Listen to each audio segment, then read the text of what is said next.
Le projet CBMA est né en 2004 et a connu une évolution importante en 2017. La plateforme de documents diplomatiques devient alors une plateforme de documents pluritypologiques. On passe des chartes au corpus. Le projet CBMA a été lancé et se développe dans le contexte de numérisation toujours croissante et inédite d'une grande masse de documents, conduisant à de nouvelles méthodes de recherche. L'objectif de l'équipe est de mettre à la disposition des chercheurs un accès libre, un corpus raisonné, géographiquement circonscrit, facilement accessible et adaptable. Le corpus peut ainsi être utilisé pour lui-même. Il peut servir de point de comparaison avec d'autres corpus et aussi servir à des approches à différentes échelles, locales, régionales et européennes. À partir de 2017, l'équipe CBMA a œuvré à la constitution d'un corpus structuré et hétérogène des textes latins médiévaux relatifs à la Bourgogne du 5e au 15e siècle. Il est parti de l'acquis de l'existant, un corpus électronique et une base de données monotypologique de 29 000 documents diplomatiques, des chartes, et l'équipe a transformé un corpus comprenant différents types documentaires, narratifs, théologiques, normatifs, épigraphiques, etc.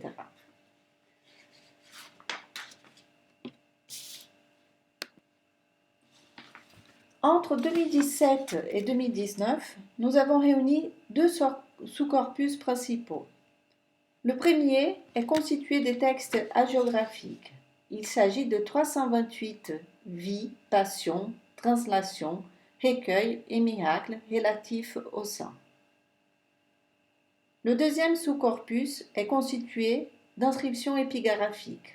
Il contient 1418 textes, dont 471 avaient été déjà édités et auxquels ont été ajoutés 947 textes supplémentaires, surtout de la fin du Moyen Âge. Ces corpus épigraphiques est constitué de 60% d'inscriptions funéraires. Avec les inscriptions sont entrés dans le corpus plusieurs textes en ancien français.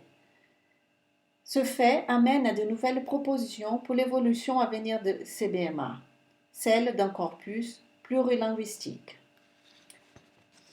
En plus des inscriptions relatives à la Bourgogne, les inscriptions relatives à la Provence ont été réunies sous les mêmes principes en 2019.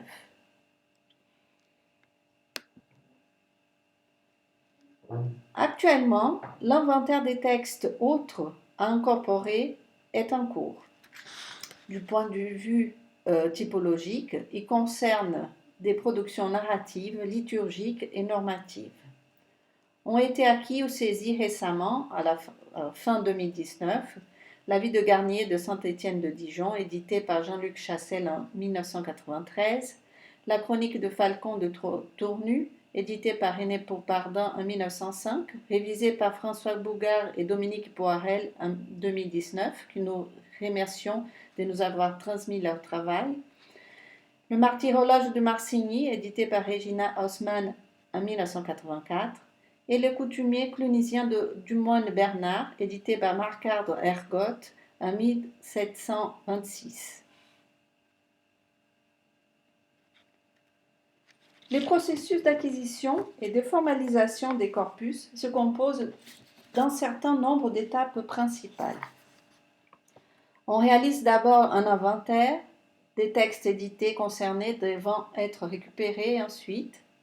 Pour la géographie, nous sommes partis de la BHL, Bibliothèque Hagiographica Latine, et des listes réalisées par l'équipe de Guy Philippa pour le projet Hagiographie.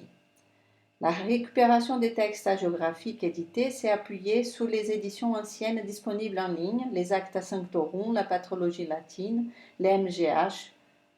Pour l'épigraphie, le projet a été mené en étroite collaboration avec les épigraphistes de Poitiers. Les textes ont été récupérés à partir des volumes ossérisés du corpus des inscriptions de la France médiévale jusqu'en 1300, auxquelles ont été ajoutées les inscriptions de la fin du Moyen Âge répertoriées dans le fichier papier du CESCM de Poitiers. Il y a eu ainsi un travail pour les inscriptions épigraphiques d'édition d'inédits. L'opération suivante concerne la documentation de chaque texte, c'est-à-dire les métadonnées qui sont associées à chaque unité textuelle. Sans être exhaustif, les principales métadonnées sont relatives à la datation et à la localisation avec les renseignements des coordonnées géospatiales. Sont aussi renseignés les acteurs, enjeux dans la production documentaire, l'auteur, l'institution promotrice, entre autres. En amont, nous avons mis en place un jeu de métadonnées adapté à chaque type documentaire.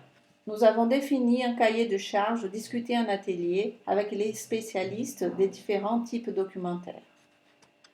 Un exemple particulièrement délicat concerne la géographie.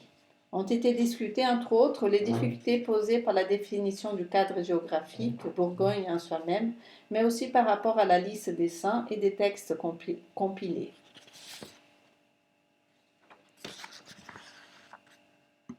L'autre opération importante dans la constitution du corpus concerne l'enregistrement du corpus. Depuis les débuts des CBMA, nous avons toujours choisi des formats électroniques d'enregistrement simples et multiples, comme TXT ou CSV, permettant une diffusion élémentaire des textes et des données. Parallèlement, des formalisations ad hoc du corpus sont réalisées en vue de l'adapter à différents types de recherches assistées informatiquement. Cela concerne la géolocalisation des unités textuelles en vue de l'utilisation du corpus dans des systèmes d'information géographique, la lemmatisation des textes en vue de l'utilisation d'outils de lexicométrie et des statistiques sémantiques, entre autres. Grâce à ces nouveaux corpus, entre 2017 et 2019, il a été possible d'acquérir environ 1 million de mots supplémentaires. Les CBMA contient aujourd'hui 7 168 000 mots environ. Pour comparaison, la patrologie latine contient environ 95 millions de mots, c'est-à-dire que la patrologie est 13 fois plus grande que les CBMA. Dans les détails, par type, les CBMA se composent de textes diplomatiques, environ 6 millions de mots, des textes hagiographiques, donc 900 000 mots, et textes épigraphiques, 46 000 mots. Les poids de la diplomatique demeurent et demeurera toujours prédominante, mais on peut désormais envisager de comparer ces différents types de production écrite. Pour consulter et télécharger les corpus et les métadonnées, vous pouvez explorer le portail web du projet hébergé par la TGIR Humanum. On trouve aussi sur GitLab toutes les étapes du projet et les dernières mises à jour.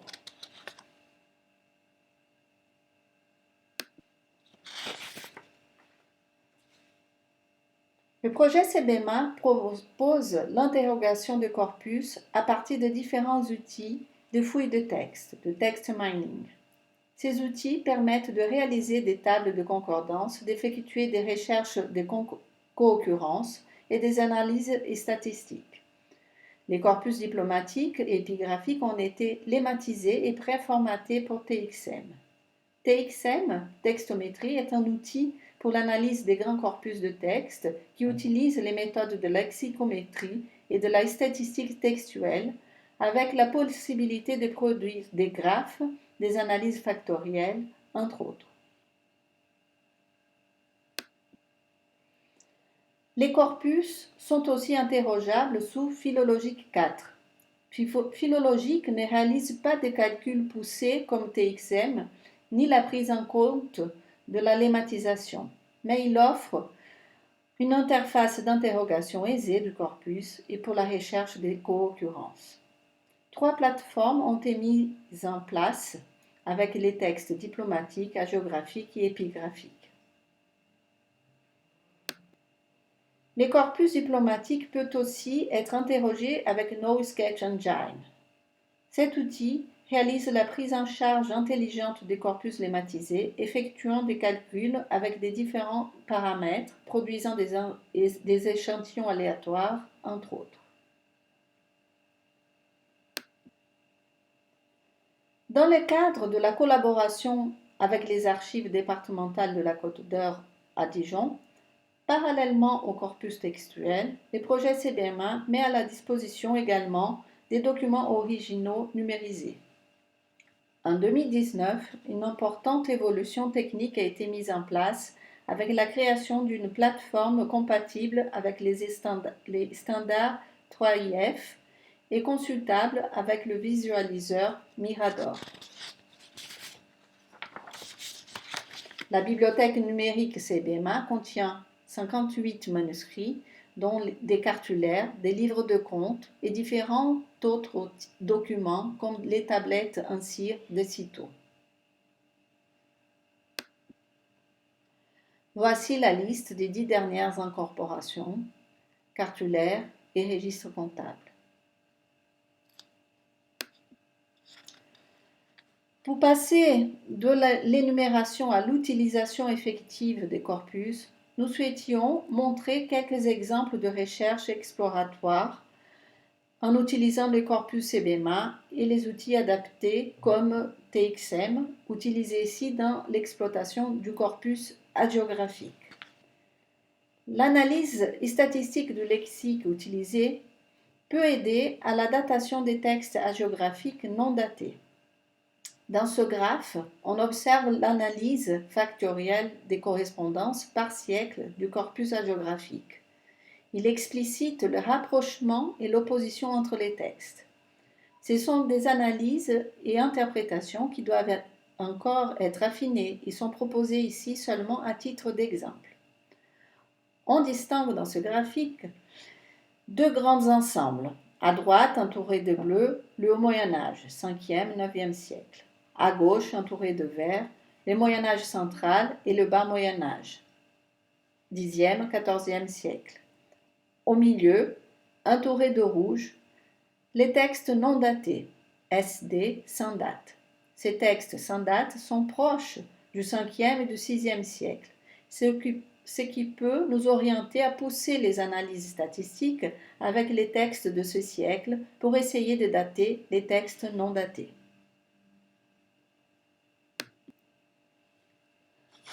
Un autre type d'analyse statistique, le clustering, donne un résultat proche.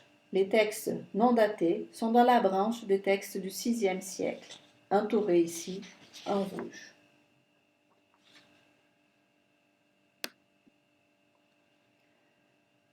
Dans le graphe qu'on voit dans cette diapositive, on montre l'analyse factorielle des correspondances des textes hagiographiques par diocèse de rédaction. On observe que les diocèses du sud et du nord de la Bourgogne sont opposés. Entouré de vert, le sud, de bleu, le nord. En rouge est signalé le diocèse d'Autun, qui dans d'autres analyses, par exemple du corpus diplomatique, apparaît à part et montre ainsi un développement particulier par rapport à la production écrite. En marron, au milieu, sont regroupés les textes non localisés, SL, sans lieu. Ces textes non localisés apparaissent proches de Langres et seraient donc à comparer avec les textes du nord de la Bourgogne pour proposer une localisation. Une autre analyse possible concerne le statut et le genre des saintes et des saints. On observe deux oppositions principales dans ces graphes. D'un côté, les saints ecclésiastiques, entourés de bleu, et vert à gauche, par rapport aux laïcs, entourés de marron à droite. Surtout, la principale opposition se situe par rapport au genre des saints, hommes et femmes, car ce sont les saintes vierges qui se trouvent complètement à l'écart à droite, entourées de rouge.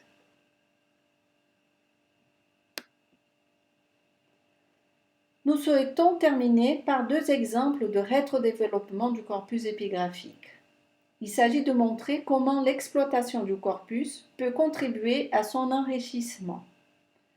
Dans les années 1970, les corpus des inscriptions de la France médiévale à Poitiers a regroupé les inscriptions répertoriées d'après les circonscriptions territoriales françaises actuelles, les départements. Même si ces circonscriptions sont commodes pour organiser la publication de volumes, elles sont anachroniques par rapport au Moyen Âge. Pour sa part, le projet CBMA a pris comme principal dénominateur commun spatial les circonscriptions ecclésiastiques médiévales, les diocèses. Même si ces entités ont varié au cours du Moyen Âge, il était important de pouvoir proposer une répartition du corpus sur des critères médiévaux. Les corpus épigraphiques n'étaient pas renseignés par rapport aux diocèses d'origine des inscriptions, mais ils contenaient déjà l'indication importante du lieu de production, de provenance ou de conservation des inscriptions. À ces informations géographiques ont été associées automatiquement les coordonnées de géolocalisation, donnant lieu à la réalisation d'un fichier shapefile utilisable dans les logiciels SIG. À partir de ce fichier, une série d'analyses SIG ont été réalisées. Depuis la place de chaque inscription dans cette carte, il a été extrait un tableau avec leur situation dans le diocèse correspondant. Les diocèses de chaque inscription a pu ainsi être rétro-injectés depuis les cartes dans les métadonnées du corpus. Par exemple, les localités de l'actuel département des Lyonnes se situaient dans les anciens diocèses de Sens ou d'Auxerre. Cette information était indispensable pour l'exploitation croisée des différents types de sources de CBMA. Un dernier exemple de rétrodéveloppement concerne la lemmatisation et la détection automatique des langues. Ce n'était pas prévu au départ, mais avec les inscriptions de la fin du Moyen Âge, plusieurs textes en langue vernaculaire, en ancien français, ou avec les deux langues mélangées, sont entrés dans le corpus. Or, pour la lemmatisation, il a fallu utiliser deux paramètres linguistiques. Ces paramètres ont été testés sur l'ensemble du corpus et selon le nombre de non-reconnaissances, il a été possible d'une part de tester les paramètres existants et d'autre part de proposer des voies possibles de traitement automatisé. Après la formalisation du corpus, l'enjeu était d'observer dans quelle mesure le jeu d'étiquettes linguistiques attribuées par les épigraphistes philologues aux inscriptions, latin, français, prédominance du latin ou prédominance du français, comment ces étiquettes correspondraient ou pas à la granularité issue d'une analyse des textes par l'ordinateur dont les paramètres sont établis par langue. Sans entrer dans les détails de ce travail, en fin de parcours, l'une des solutions envisageables pour lemmatiser les inscriptions et surmonter les difficultés posées par les différents degrés de mélange linguistique serait de laisser les lemmatiseurs départager les langues en comparant le nombre de termes non identifiés pour ne retenir, in fine, que la version la plus efficace. Plusieurs autres expériences sont en cours, mais il est temps de conclure. En guise de conclusion, je soulignerai que l'acquisition d'un corpus documenté est le premier produit fini de la recherche en tant que résultat des nombreuses opérations et choix réalisés par les chercheurs, en tant aussi que démarches heuristiques. Ensuite, la pratique montre qu'un corpus peut être constamment réinvesti dans son exploitation grâce à l'intelligence artificielle, génère de nouvelles données propres à être réinjectées dans le corpus et à leur tour exploitées, constituant une sorte de cercle vertueux. Nous pouvons ainsi tirer tout le parti d'une dynamique où l'acquisition, la documentation et l'exploitation des corpus ne sont pas des étapes successives à connecter, mais des opérations coactives sans cesse réinvesties et réalimentées. Toutes ces réalisations sont le résultat d'un travail d'équipe que je remercie chaleureusement. Mathieu Beau, Pierre Brochard, Hélène Caillot, Davide Gerdevich, Estelle Ingrand-Varenne, moi-même, Aurore Ménoudier, Nicolas Perrault, Coraline Ray. Je tiens aussi à signaler que plusieurs des membres de l'équipe, hautement qualifiés, n'ont que des emplois précaires et que sans une politique forte d'emploi et statutaire pérenne, nos recherches ne pourront pas se développer.